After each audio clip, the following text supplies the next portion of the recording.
Bora falar de futebol? Bora falar do novo técnico do Palmeiras, bora falar de Abel Ferreira. A novela acabou, mais de 2 semanas para anunciar um novo treinador, depois de conversas, recusas, enfim. O Abel Ferreira é quem assume o clube para retomar a caminhada de títulos, quem sabe ainda nessa temporada. No Campeonato Brasileiro a situação é um pouquinho mais difícil, mas na Copa do Brasil já deu uma adiantada o Andrei Lopes para o Abel Ferreira na partida de ida contra o Red Bull Bragantino, e a Copa Libertadores da América entra na sua fase de mata-mata já daqui a algumas semanas. Bom, vamos falar um pouquinho desse português que muita gente não conhece porque ele está ainda no seu início de carreira, tem 41 anos, se formou técnico nas categorias de base, passou muito tempo no Sporting, por exemplo, e depois teve o seu primeiro desafio profissional recentemente no Braga de Portugal. Para começar a carreira do Abel, eu resolvi dar uma olhada no Braga como um todo. Veja só, o Braga é uma equipe em Portugal que não está no primeiro patamar, na primeira prateleira, mas também não está na terceira prateleira. Ele está num limbo sozinho, que é o limbo da 4ª colocação costumeira no campeonato português. Bom, eu resolvi dar uma olhada nos números antes do Abel Ferreira e depois do Abel Ferreira. E eu descobri algo interessante. Vamos lá. O campeonato português, quando entrou no atual regulamento, com o número atual de clubes, em 2014, na temporada 14-15, a equipe do Braga ocupou a 4ª colocação, já tradicional, conquistando 58 pontos. Na temporada 15-16, o Braga, 4º colocado, novamente alcançou os mesmos 58 pontos. Na temporada 16-17, o Braga foi para a 5ª colocação, conquistando 54 pontos. Veja que a média é muito parecida. E aí na temporada 17-18, o Abel Ferreira tem a sua oportunidade como profissional, como técnico de uma equipe principal. E ele realmente pega uma equipe que no ano anterior havia conquistado a 5ª colocação com 54 pontos e garante o recorde de pontuação do Braga na história, pelo menos nesse regulamento do Campeonato Português, com 75 pontos conquistados. Na 4ª colocação, é verdade, 3 pontos atrás do Sporting, 3º colocado.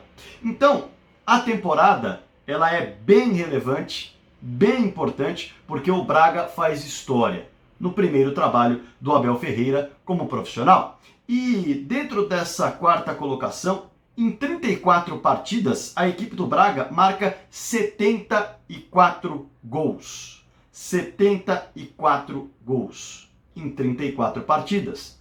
É um número bem interessante e leva 29 gols em 34 partidas. Claro, levou um número até elevado de gols, mas marcou gol a rodo.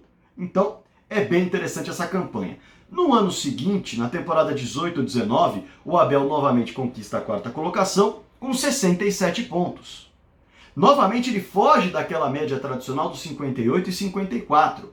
Claro, um pouco mais baixo em relação ao que fez na temporada anterior, sim, mas ainda assim uma pontuação de respeito, com 56 gols marcados e 37 gols sofridos. Aí um time um pouco mais equilibrado, mas também um time que teve um desempenho pior ofensivamente, pior defensivamente e também pior em pontos. No entanto, como eu disse, ainda assim, historicamente, dentro dessa régua, que eu coloquei uma régua recente, ele consegue de fato fazer um bom trabalho no Braga.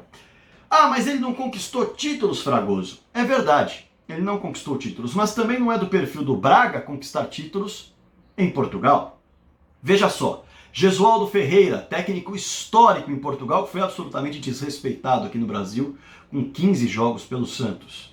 Ele não ganhou títulos pelo Braga e fez pelo menos 6 temporadas por lá. O Carlos Carvalhal, que muita gente queria ver aqui no Brasil treinando, vai ser o técnico do Braga nessa temporada novamente, também passou pelo Braga sem conquistar títulos. Leonardo Jardim foi alvo do Flamengo, técnico também que chama a atenção. Muita gente, quando fala em técnico estrangeiro, fala, tem que buscar o Leonardo Jardim lá fora, é uma boa opção. Passou pelo Braga sem conquistar títulos. O Sérgio Conceição, que está fazendo um grande trabalho no Porto nesse momento, já tem aí títulos conquistados pelo Porto, 2 ligas portuguesas. Esse técnico passou pelo Braga e também não conquistou títulos. O Braga, para se ter uma ideia, tem os seus títulos mais alocados nos anos 50, 40, 70. Agora, se a gente pegar temporadas recentes, o Braga tem 2 taças de Portugal. Uma em 2012 e 2013 com o José Peseiro e a outra em 19 e 20 com o Sequeira. Basicamente isso. Então, não é habitual um treinador conquistar títulos pelo Braga. O trabalho bem feito já é um ponto positivo. Vamos pular para o PAOK. O PAOK é o segundo ponto de trabalho, a segunda parada do Abel, antes de chegar ao Palmeiras. Bom, quando ele deixa o Braga, tem uma falhada na voz. Quando ele deixa o Braga, o trabalho dele é muito elogiado. Para se ter uma ideia, ali no final da passagem dele, um site lateral esquerdo escreveu o seguinte: várias vezes consideramos o Braga a equipe coletivamente mais preparada da Liga Portuguesa, que encontra soluções para diversas situações. Não se inferioriza, nem perdendo, nem vencendo. Ou seja, era um time muito organizado. Porque um site especializado em analisar tática, ele observa e fala: essa equipe é a mais organizada da liga diante de outros 3 adversários com maior poderio econômico, sendo mais atrativos para jogadores. Então o trabalho foi bem feito. Mas aí ele vai para o PAOK e o desafio passa a ser gigantesco. Ele sai de Portugal, sendo um técnico que poderia, quem sabe, pegar um dos grandes, mas sai para treinar na Grécia, onde há também uma febre de técnicos portugueses. E chega ao PAOK, que havia conquistado um título absurdo na temporada 18-19. Para se ter uma ideia, o Razvan Lucescu, técnico romeno, fez a equipe em 30 jogos na Liga Grega conquistar 26 vitórias e 4 empates. Nenhuma derrota. Nenhuma derrota. Esse mesmo treinador já havia conquistado nas 2 temporadas, aliás, nessa mesma temporada 18-19 e na temporada anterior 17-18, havia conquistado também a Taça da Grécia. Basicamente a Copa do Brasil de lá. Havia conquistado esse título também. Então o trabalho era muito vitorioso e com um encerramento espetacular. Espetacular. Pois bem, estamos falando aí de 91% de aproveitamento dos pontos em 30 partidas. É muita coisa. Veja só, a equipe treinada por Abel, em 19 e 20, teve basicamente 13 dos 14 jogadores que formavam a base do Razvan Lucescu. Ou seja, o time titular estava ali na mão do Abel Ferreira para trabalhar. A informação que eu pude buscar também em sites gregos, principalmente agora que eles começaram a fazer uma retrospectiva em relação ao trabalho do Abel Ferreira, trouxe a seguinte informação: ele chega tentando mudar o que o Razvan Lucescu tinha feito, principalmente tentando colocar o seu 4-4-2, que foi utilizado no Braga, e aí a coisa não avança tanto quanto ele imaginava. Depois de um tempo ele passa a utilizar o esquema 3-4-3, que o deixa numa condição interessante, falando em resultados, mas não convence porque o trabalho à sombra dele era absolutamente gigantesco. No fim das contas, na temporada 19-20, ele acumula 73 pontos em 36 partidas pela Liga Grega, porque o regulamento mudou. Então, em 18-19, 30 partidas. Em 19-20, 36 partidas. Aproveitamento dele, 67% dos pontos conquistados. 67%. O outro treinador conseguiu 91%, como eu disse. Mas aí é um número muito surreal. 67% não é um aproveitamento ruim. O outro técnico conseguiu 66 gols marcados em 30 jogos e sofreu apenas 14 nesses 30 jogos. Já o Abel Ferreira teve 58 gols marcados nos 36 jogos e sofreu 29 gols nesses mesmos 36 jogos. Na Taça da Grécia caiu para o Olympiacos na semifinal, que foi o campeão grego também, com um aproveitamento espetacular, 86% dos pontos conquistados. Também foi uma campanha acima da média, difícil de buscar. A questão é a seguinte: o time era basicamente o mesmo. As peças estavam ali. E aí, O que esse site grego, uma das matérias que eu li na verdade, trouxe foi o seguinte: o Abel Ferreira teve problemas para lidar com as estrelas que estavam no elenco. Além de ser um técnico que tinha uma obsessão muito grande no seu modelo de jogo, pelo menos na visão desse site grego, ele era um técnico que mesmo quando as coisas não funcionavam, ele insistia. Por conta dessa obsessão, ele treinava da mesma forma. E os feedbacks que chegavam não eram bem aceitos. No fim das contas, ele acabou não se dando bem com 4 peças bem importantes do Razvan Luchescu que se mantiveram no elenco nessa temporada. O Pachalakis, goleiro, o que mais jogou com o Razvan na temporada anterior, teve problemas e praticamente se tornou o 15º ou 16º jogador a entrar em campo com o Abel Ferreira.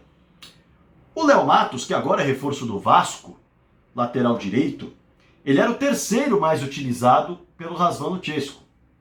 Teve problemas também. Foi bastante utilizado pelo Abel, mas não se dava tão bem com o treinador, de acordo com esse site grego. E o Bicevá foi o 5º mais utilizado pelo Razvan Luchescu, um meia. Também teve problemas com o Abel Ferreira. O Vieirinha, meia e lateral direito, pode jogar nas duas, 9º mais utilizado, português, também teve problemas com o Abel Ferreira. Estamos falando de 4 atletas da base titular do Razvan Luchescu que não se deram tão bem com o Abel Ferreira, pelo jeito, pela personalidade, e o vestiário foi ruindo de acordo com os bastidores que esse site grego traz. Por isso o aproveitamento caiu muito em relação à temporada anterior, mesmo com o técnico Abel Ferreira perdendo só o Chakov, dessa base, que era um meia, 7º mais utilizado do Razvan Luchescu. Os outros 13 jogadores aí dos 14 mais utilizados estavam no elenco.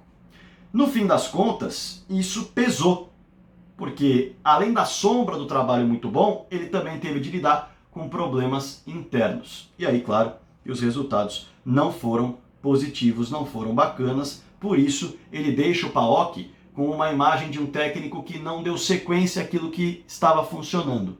Não deu sequência a um trabalho fantástico. Aqui no Brasil, ele não vai pegar um trabalho fantástico, mas isso a gente fala já já. Em relação às características do Abel Ferreira, eu procurei ler bastante e assistir alguns vídeos do PAOK. Para começar, ele é um técnico que vai aproveitar demais Wesley, Gabriel Veron, Rony, William, Matias Vinha, Gabriel Menino, Marcos Rocha e o Lucas Esteves. Se você parar para perceber, eu falei jogadores que jogam pelo corredor. Por quê? Porque ele gosta muito de jogar pelas pontas. Ele é um técnico que gosta da posse de bola. Quando eu não consegui fazer uma média da posse de bola do Abel Ferreira nos trabalhos, porque vários jogos estão sem esses dados, então eu não pude computar para fazer uma média. Se são poucos jogos, já dá para ajustar, mas muitos jogos, muitos buracos, aí a média seria irrelevante, seria uma média mentirosa e eu não vou fazer isso. Então eu procurei olhar vários jogos que tinham os dados em relação à posse de bola e de fato, quando ele consegue colocar o estilo de jogo dele, ele coloca mais posse de bola do que o adversário, mais de 60%. Então o Palmeiras, se jogar de acordo com o que ele gosta, vai ter mais posse de bola do que o adversário. E aí vem uma frase que eu li do trabalho dele. Aliás, o Gabriel, um torcedor que tem uma relação muito legal comigo, trouxe quase um dossiê do Abel Ferreira para mim. Muito obrigado, Gabriel. Você é um querido. E eu falei que ia agradecê-lo aqui no vídeo e estou agradecendo. E dentro de tudo que eu li, eu separei alguns pontos importantes. Veja só. Ele coloca uma frase sobre posse de bola bastante interessante numa entrevista. Estou surpreso a ver equipes jogando a bola para frente para correr atrás dela e tentar ganhá-la novamente. Ele quer que os jogadores do time dele gostem da bola. Ele não quer o lançar por lançar. O passe longo é utilizado pelo Abel Ferreira, sim. Em alguns jogos que eu vi no PAOK, ele utilizou, não o jogo inteiro, né, alguns trechos. Ele utilizou o passe longo na pressão. Utilizou o passe longo. Mas trabalhado. Ele não quer fazer isso para se desfazer da bola. Ele quer que o time tenha a bola na maior parte do tempo. Esse é um ponto importante. Em relação aos gols marcados pelo PAOK, o Palmeiras, se jogar como ele gosta, vai ter uma bola aérea muito forte. Vai ter uma bola aérea muito forte. Resta saber quem serão as peças utilizadas para essa bola aérea. O Wesley não é um cara alto, Veron não é um cara alto e ele gosta de jogar pelas pontas. Se utilizar 3 atacantes, só o Luiz Adriano vai ser um cara de presença de área para utilizar a cabeçada.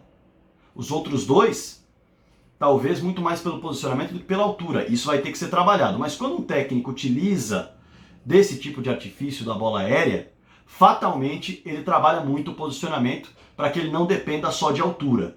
Então, a gente vai observar o que ele vai fazer em relação a isso. Mas ele vai utilizar bastante a bola aérea e a jogada de linha de fundo. Às vezes aérea, às vezes terrestre. Mas o time dele chega à linha de fundo. É um time com profundidade, onde os pontas de fato atacam a linha, atacam o espaço para cruzar ou para driblar, para criar a jogada por ali. E o Palmeiras tem qualidade nesse setor. Até o Gustavo Scarpa pode aparecer muito bem. Eu citei vários nomes e o Gustavo Scarpa é um outro nome que também pode ganhar espaço com o Abel Ferreira nesse sentido de utilizar em vários dos seus gols a linha de fundo, a jogada em que o ataque de espaço vai até realmente pertinho da linha que cruza a trave, as traves no caso do adversário.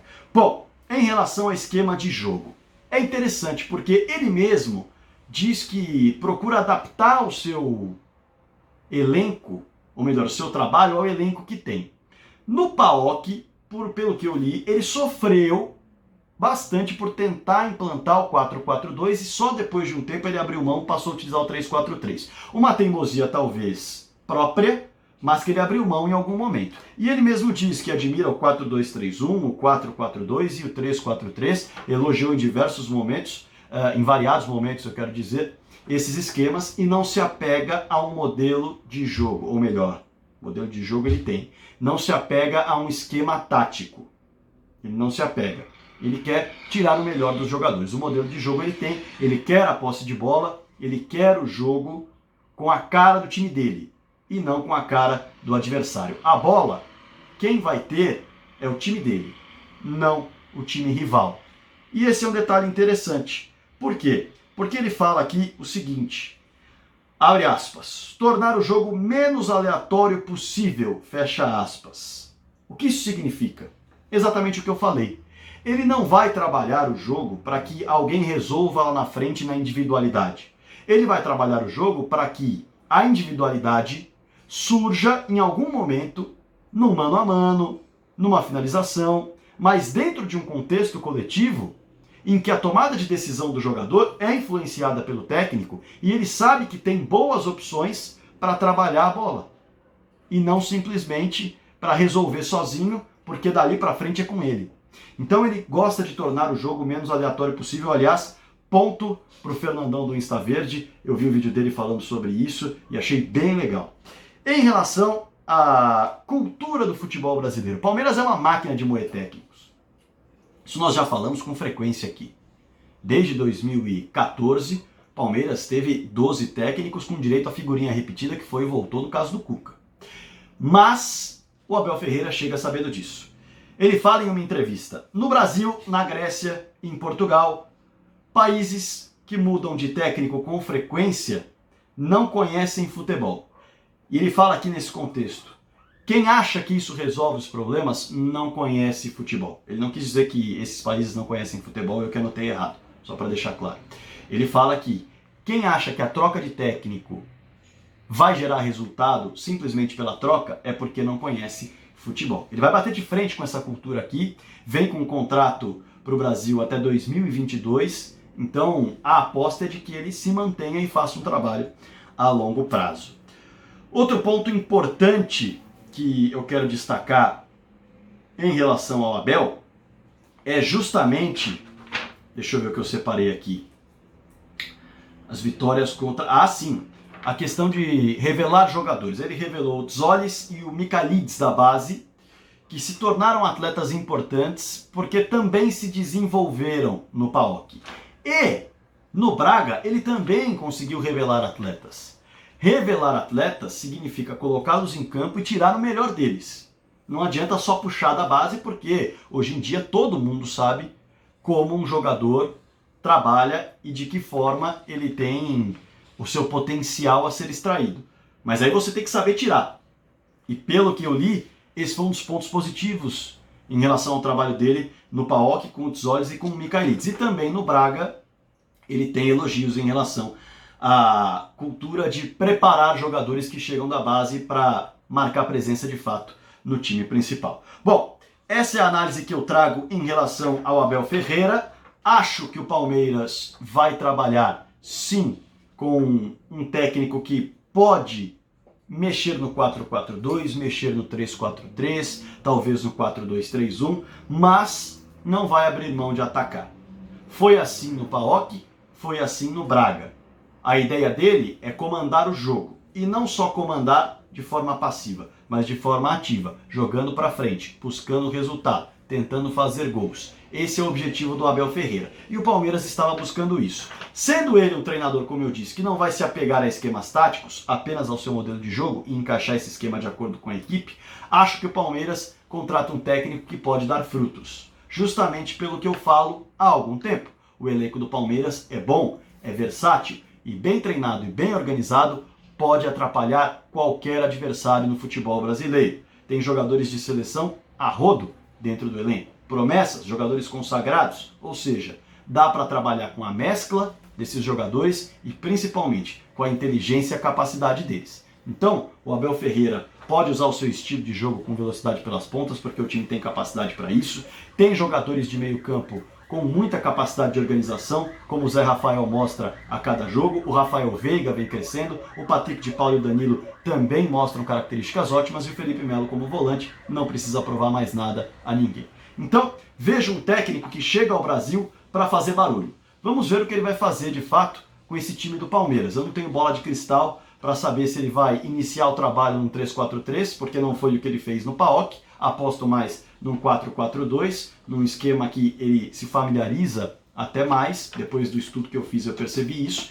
E aposto num time que vai passar a comandar as ações do jogo. Não vai esperar o adversário para jogar. E isso é bem interessante, já que o Palmeiras tem elenco para ser protagonista. Bom, eu já falei de mais 22 minutos, trazendo as principais informações que eu pesquisei em relação ao Abel Ferreira. E eu quero, claro, pedir para você um pouquinho mais de atenção nesse vídeo para dizer o seguinte. Estou muito contente porque o YouTube habilitou o botãozinho Seja Membro.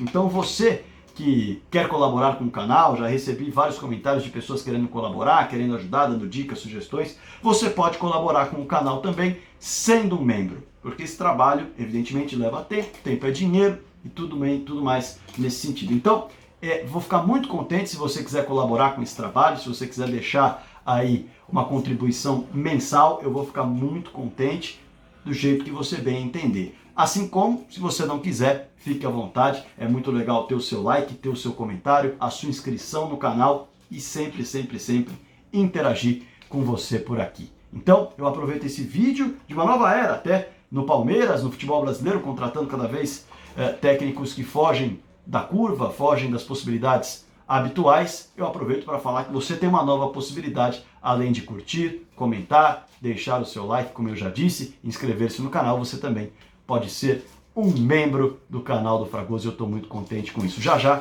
o botãozinho está ativo lá para você, tá certo? Um grande abraço e bora falar de futebol.